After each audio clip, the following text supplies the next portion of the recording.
Minute, l'ambassadeur d'Italie à Kinshasa a été tué par balle lors d'une attaque armée qui a visé un convoi du programme alimentaire mondial pendant une visite près de Goma, dans l'est du pays. Deux autres personnes, son garde du corps et les chauffeurs, ont également péri dans cette attaque, d'après le major Guillaume Djike, porte-parole de l'armée dans la région.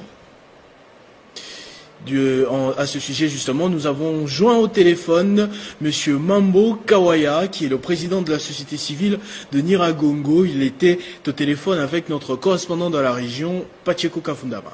C'est une triste nouvelle qui vient de se passer aujourd'hui vers 10h30 dans le territoire de Nyiragongo, précisément un village donc à Kibumba, sur la route nationale numéro 4.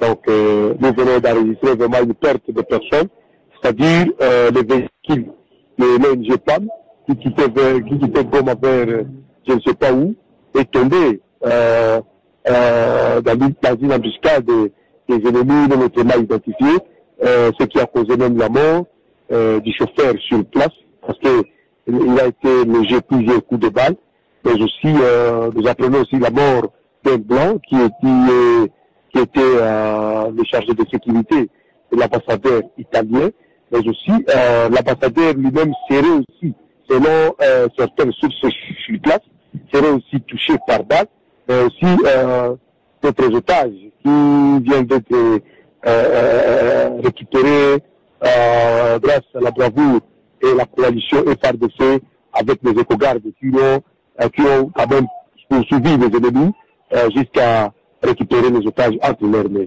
Oui, moi je peux confirmer ça. Vous savez, il n'y a pas longtemps, on avait arrêté encore d'autres cas.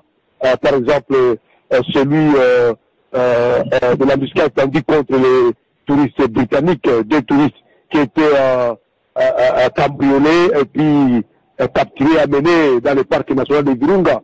Et les chauffeurs, ou soit l'escorte, qui sécurisaient ces deux touristes britanniques, ils étaient situés sur place.